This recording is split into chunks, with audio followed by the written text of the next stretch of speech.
Thank you, everybody. So I think we're going to be starting the last session of the day here. So again, thank you, everybody, for joining today and listening to all the great content. And we're here to close the day out here and have a great last session on a very popular topic, AI. And so I think we'll start off with the first polling question, if we can get that queued up.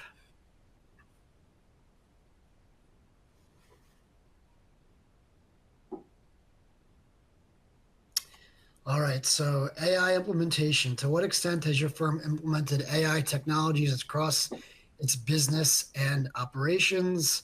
Not at all. Experimenting with pilot programs, implementing a few specific use cases, for example, research, client engagement, or scaled across multiple functions. So we'll just give a minute for everybody to get their answers in.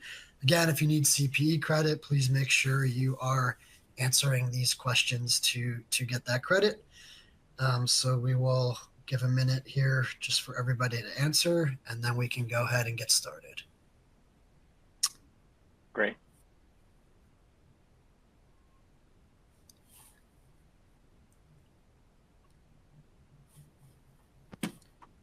Okay, so it looks like the winning answer with about 42% was implementing a few specific cases. So probably what was to be expected. But so with that said, let's jump into this. So good afternoon, everybody. Again, welcome to this panel on AI and the future of asset management. My name is Ed Leitingerd, and I'm a tax partner here at Withum, located in our Boston office, and I'll be moderating today's panel.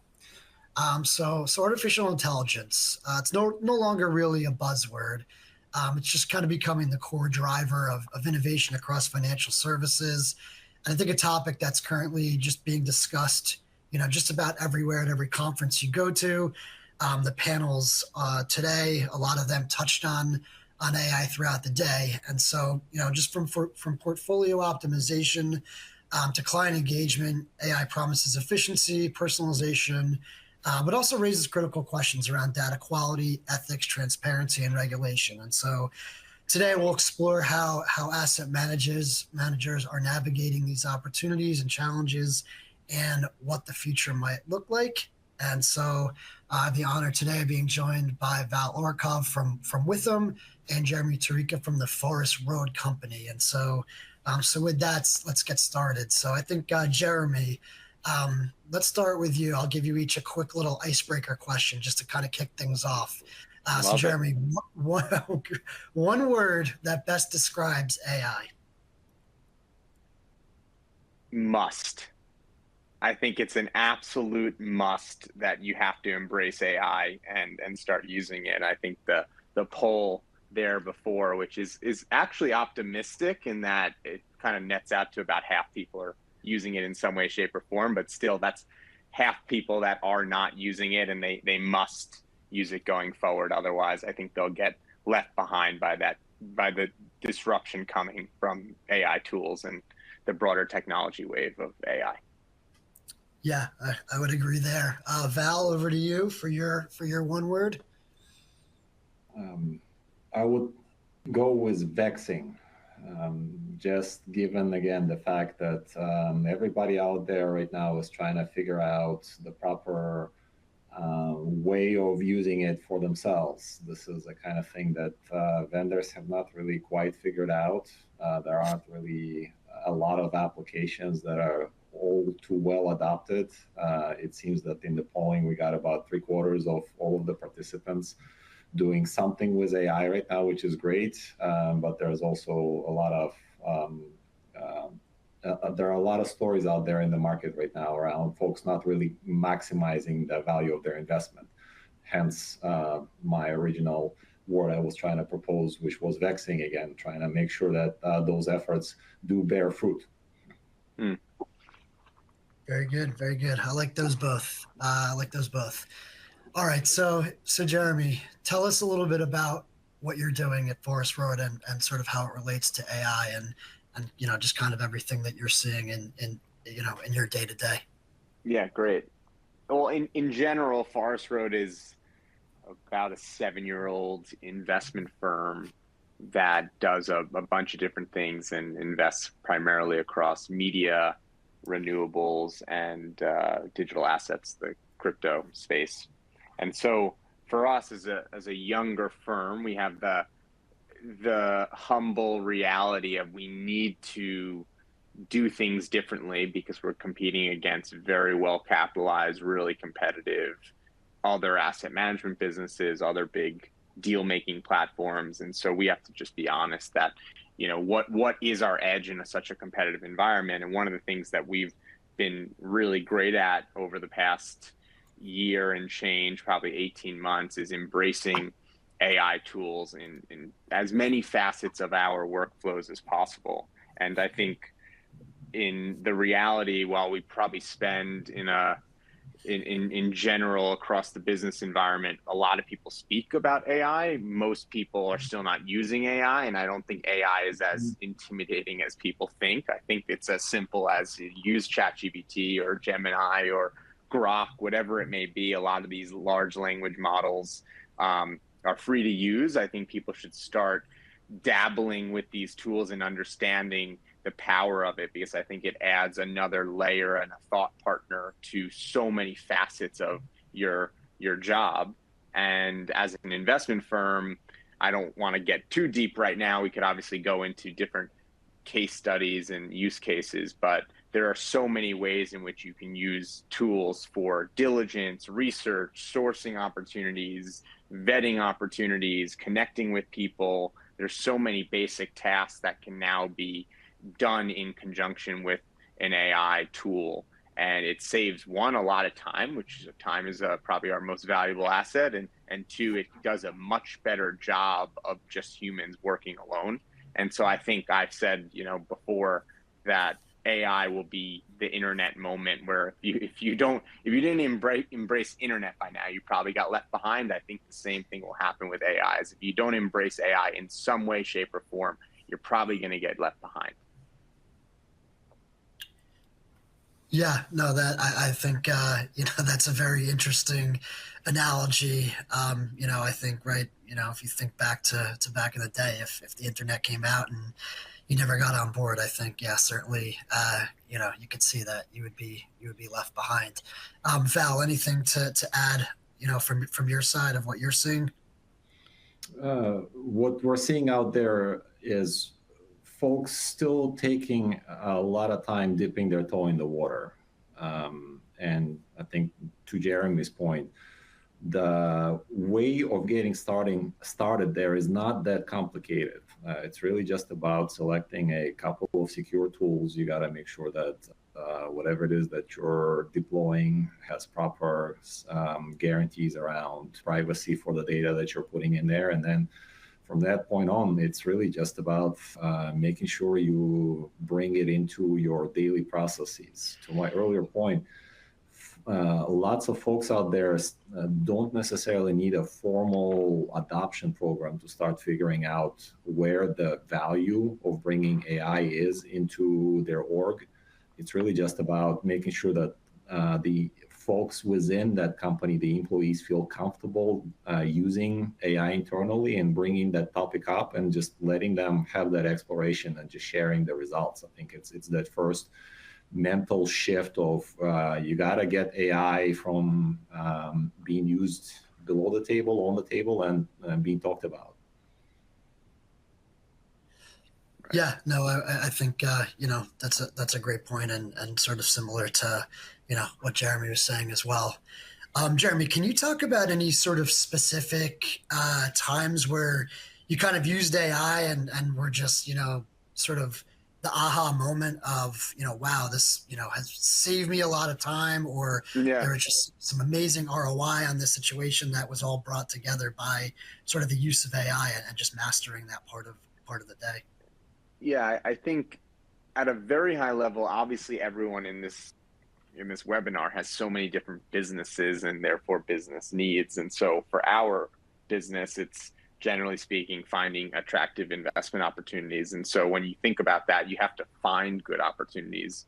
you ultimately have to execute those opportunities, which in the investing world is doing a lot of diligence and work to actually consummate a transaction. And then the real work begins once you make an investment, where you have to create some value to have a positive outcome for your investors. And so recent use cases that I've had that have been kind of like mind-blowing to me is just the amount of work we can do as an individual on our deal team. You almost have it's as if you have an entire investment banking team working for you, where you can diligence things so much more efficiently. And this is basic stuff. This is not anything crazy profound. It's not rocket science. It's just a matter of diligence that can be done so much more efficiently. And a lot of times when you're working on investment, as some people might know, you are constantly thinking about downside scenarios, and you're thinking about all the risks going into a given investment. And what's amazing with a lot of these large language models, if you prompt it the right way, it allows you to really think through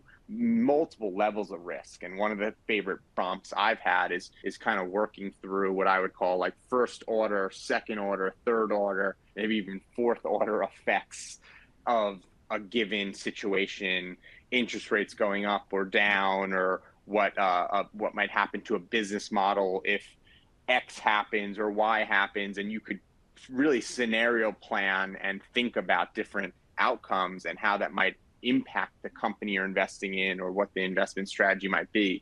And you can do that in a matter of seconds and have something that is super iterative, when, most of the time in the investment world, you're used to doing that with a group of people exclusively. Now you can do that on your own and kind of all come to the table with, look, this is what I've thought through with my AI, which might be ChatGPT or whatever it is, where you're really pushing the limits of scenario planning in a whole different way that is so much more dynamic and real time. And that is, I think, a huge unlock for us. And that allows us to do diligence incredibly efficiently, and really allowing every single deal team member to be almost verticalized in a way where they can run so much more analysis on their own. And I think it's a great opportunity for junior talent. It's also a great opportunity for very senior talent, where senior talent can do a lot more of the dirty work because these AI tools help them do the dirty work. But also junior talent can start to think a little bit more about big picture stuff, because some of the stuff on the dirty work or the junior work can get automated and be done simpler. And that saves up time to start thinking about big picture stuff around an investment. Yeah, no, that's certainly a good point there. I think of it sort of from the tax side, when if there's a whole new tax code, or a brand new, something comes out that really changes it up, everybody's kind of on that even playing field. So the junior people to the senior people, if something's changing and something's new, it's an opportunity for everybody to sort of get involved and be able to really shine, even from the junior people down. So I think, that's a really good point. Val, anything to add from your side of sort of where you've seen AI just really have that aha moment with either your personal experience or with a client you might have been dealing with? I think what I'm looking at when speaking with customers is everybody has their own specific aha moment, but they generally fall into categories that are portable across different types of businesses. What we see a lot is usage of AI in the stage of ideation or exploratory or lateral thinking is a great use case. And you have to obviously now bring that closer to your home and actually figure out where exactly, like in the example that Jeremy used, which is a fantastic example that I love, where exactly could you potentially stress test a specific portfolio that you have, or a portfolio, and model maybe some of the risks that may not be necessarily obvious to you.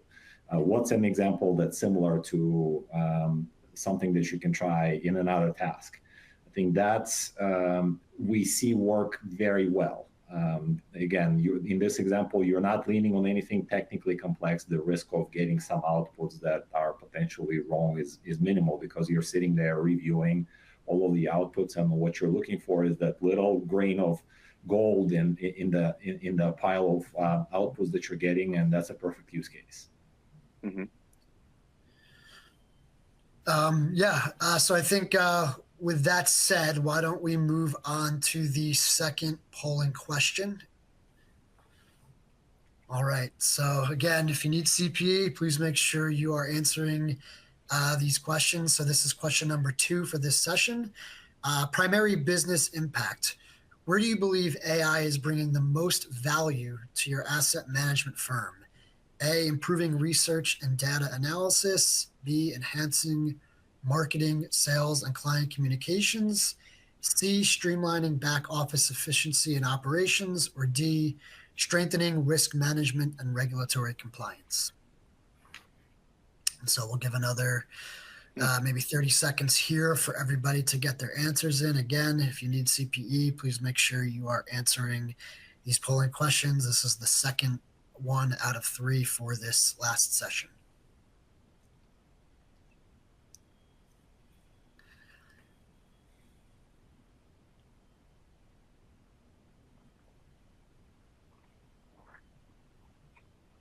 All right, just give another maybe 15 seconds or so. Still looks like we have a few people that still need to answer. So once again, please make sure you are answering the polling question if you need CPE credits.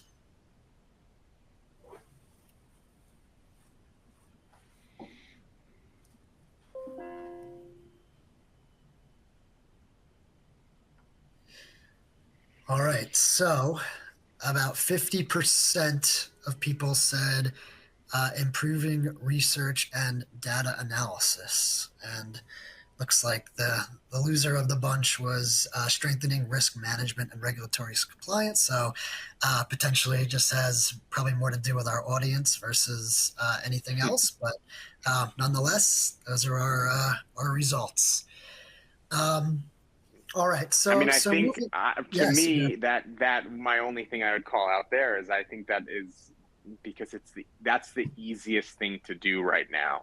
And I think there are certain things, obviously that whole list, I believe in a matter of months and definitely a year, a lot of those other workflows will integrate AI and save a lot of time for a lot of people. But right now, the easiest is to integrate it into ideation, iteration, research, and analysis. But ultimately, I think people just need to have the patience to know that all these other tools are going to be introduced, or you're going to start to work through how you could do back office stuff a little bit better or compliance stuff a little better. You just need to give it some time. But I think that number 1 was 50% plus because it is easy. It's the easiest to do in research and analysis. Yeah, no, that's a good point. And, curious to see if 5 years from now or, 10 years from now or even a year from now, if, that shifts that answer at all. But yeah, I think that makes a lot of sense why that's sort of the popular one, being that, it's probably the easiest at the moment. Right. Okay, Val, so back to you. So when you're kind of dealing with AI, in your day to day, I know we have, a lot of people from various backgrounds, in the audience here that are investing through different industries or just part of, different things. Would you say that you kind of look at AI more specifically to industry or from an industry agnostic point of view? And if you can kind of elaborate on that a little bit. At this point, we're speaking with folks across many industries, and I am finding more commonalities in terms of the problems that folks face bringing AI into their organizations than there are specifics. And again, issues that would be really only unique to one particular industry or segment.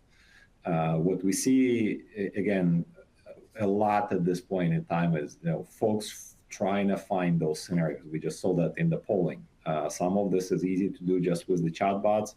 Some of this requires applications that are AI enabled that vendors are still putting together and testing out. And those are the ones that I think eventually, when we talk about bringing AI into the core of the business processes, those will be the motions that you'll see once those applications have been proven to work. Generally, though, that's the reason why everybody is at the same starting point, because what everybody's using are those general tools and applications that are the same to everybody. That's Google's Gemini, OpenAI's ChatGPT, Microsoft Copilot. Those are the same kinds of tools, and folks are bringing them into their own existing processes. I want to emphasize there's nothing wrong with this. The thing to understand is that at this point in time, these tools also behave roughly on par with each other.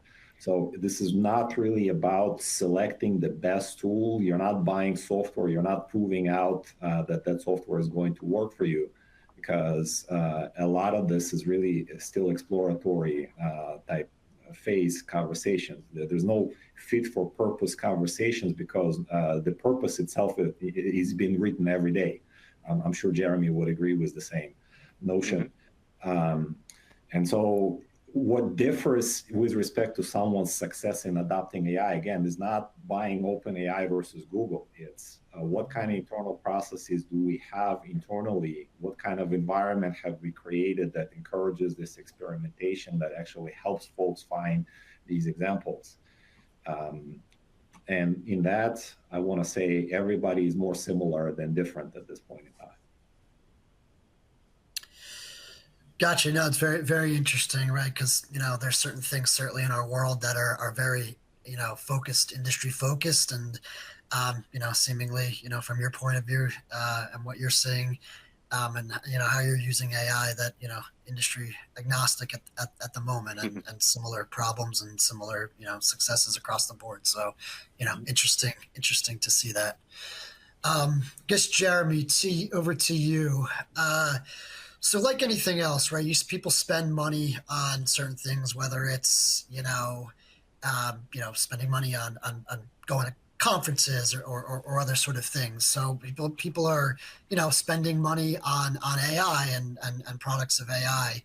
I guess, can you talk a little bit about, from your point of view, how you would potentially measure ROI on your spend on AI, or just kind of things you consider, or things to look out for, and how you would would potentially measure the returns that people might be getting for the spend that they're doing for AI. Yeah, it's a very interesting point, because I think there's a spectrum to, you could end up spending a lot more on more bespoke.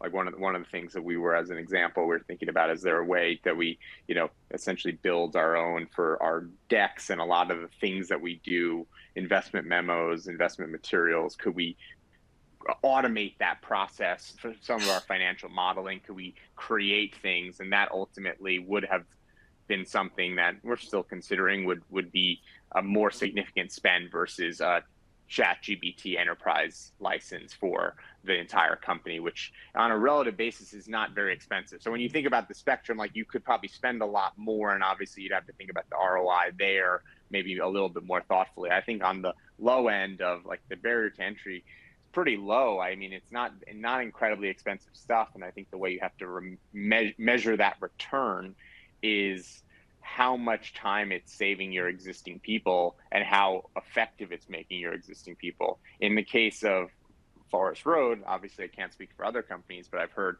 anecdotally similar situations that, in the investment world, you have analysts and associates and, an entire deal team, vice president, managing director. And if that team is able to process more deals now, or do deeper analysis than they otherwise would have done faster, the ROI is very clear, especially when you think about hiring new people and growing a team and growing different strategies. I know for us, we've really been thinking about hiring really thoughtfully at this point in time. It's really for very specific positions, because our existing team is very capable, and they're far more capable now because of AI tools. So we actually have not been hiring probably as much as we would have absent using these tools. And so that's an interesting ROI, because we're literally saving money that we would not be otherwise saving if we didn't have AI tools. So I think it's a matter of how effective can your team work. And ultimately, when your team is more effective, it frees up more time to either whatever business it is, to do more business, find, if it's sales, to sell more of your product or make more of your product, whatever it may be. Obviously, in the asset management space, it's more of like, can we find more opportunities with the extra time we have? But ultimately, that has been a really great return for us as we're just becoming more and more productive employees of the company. Yeah, no, I think the key there is time is money, right? And so if AI can save time and significant amounts of time, I think that right there is a good ROI, if you will. And I think a lot of people for sure would agree with that. And I guess question for maybe both of you, maybe Val, you can go first on this one. What do you think the biggest risk is with AI? Well, that depends on whom you ask, right? The typical adage is where you stand is where you sit. So if you're speaking with somebody in the compliance function, you'll be hearing about compliance-related risks. Not to, again, minimize any presence of such risks, I would probably give you a higher level answer like this. Almost anything we do in a business comes with risk. We just are dealing with a new category and a set of risks related to AI. And what has to be reasoned about when you bring AI into a more risky portion of your business, into a more risky process, where again, it's not just about ideation, it's not about lower stakes, but you're really bringing AI into core decision making potentially, into automating some portion of your output, where a wrong comma in a decimal can actually mean a substantial result, right? You have to think about those risks systemically and figuring out, like you do in audit, is there a way for you to reduce this risk through additional procedures? Typically, those would involve some additional review, some additional level of double checking and reasoning about what you're getting. And if you approach the question of bringing AI into your business this way, you have a common way of dealing with most of those risks. If the answer is no, there's no way for us to acceptably reduce the risk to an acceptable level, do not bring AI into that particular place. I think that is more of a practical question of how to have these conversations, again, in a sensible manner. From a broader perspective, again, stepping out from the trenches into the 30,000 foot level, I'd probably say, again, the bigger risk here is just sitting on the sidelines, having conversations like this about what's the compliance risk of using AI in a specific place, and not figuring out where else in your enterprise AI could actually be moving the needle today. Yeah. Same. Yeah, go ahead, Jeremy. I would say, that's a good place to end, since without being too cute, probably the biggest risk is, you're either on the sidelines or you're really skeptical, or you like the way you do work currently, so you're not really able to embrace or willing to embrace AI. And then I think you kind of get left behind. I always kind of laugh at the back in at the onset of the automobile, people really saying legitimately, since at that point in time it was very obvious that, oh well, a horse works really well, why would we ever need an automobile? That doesn't make much sense. But you kind of have to just realize that you could have different perspectives on this, but this is the automobile in that context and in that analogy. So I do think that is a huge risk, is that people just are not willing to embrace it because they're too used to how they do work, and they're very comfortable with how they do work, and they don't want to disrupt that flow. But I would say, looking inherently at AI in the investment profession, obviously you have clients, you have a lot of sensitive information, you're looking at transactions, and you're oftentimes under NDA, and you have to make sure that whatever information you're putting into these platforms, you have it in an enclosed environment that is protected. Obviously, I think that's like a pretty clear compliance risk, that you don't want this information. While you do want to use AI, you just don't want information that is confidential on behalf of your clients or opportunities that you're looking at getting out into the broader mind meld of a lot of these AI platform. So that I would surely avoid. And I would say, more inherent with it is that it's still early days. So especially on the analysis side, you'll find mistakes. And I think people sometimes argue that, oh, it's not always right. And it's like, okay, well, it doesn't always need to be right. That's not a reason not to use it. But at the same time, it isn't always right. So you have to be really thoughtful about it is at this stage right now, which I think eventually it'll advance way beyond this. But right now it does need some human hand-holding, and you have to make sure that you're pressure testing some of the analysis it does or helps you with or thoughts it has, because it's not going to be perfect. And so if you start getting really lazy and you say, okay, humans are no longer necessary, AI is going to do my job, I'm going to just let AI do everything, you're going to start putting out really garbage information and analysis and just general work product. So it needs to be, you got to lean in and work through these tools in a very collaborative way. Although it's not a person, it is something that is evolving right now in real time. And if you're just going to take it for what it is, you're going to get in trouble, because there are definitely mistakes. There's things that are called like AI hallucinations. Sometimes it goes a little bit wonky and says some things, or does a mathematical calculation that is just outright wrong, and you're not really sure why it got tripped up that way.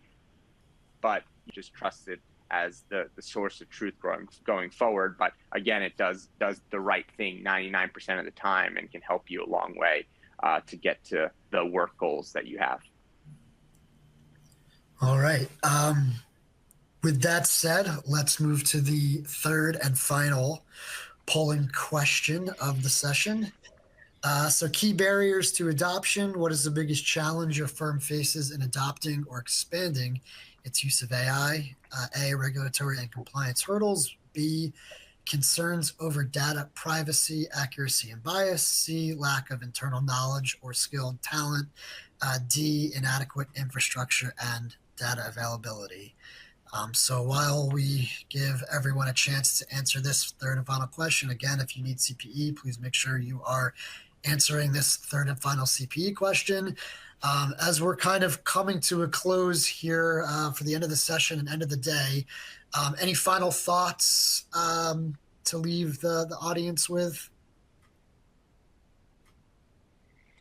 Oh, I feel like, Val, you're more tempered than me. I sound like a crazy alarmist that's like pretty much saying I'm like an AI extremist. If you don't embrace it, you're cooked. But I think I would say the reality and the point that I would leave everyone with is that it's not very intimidating. It's really helpful. It's really great.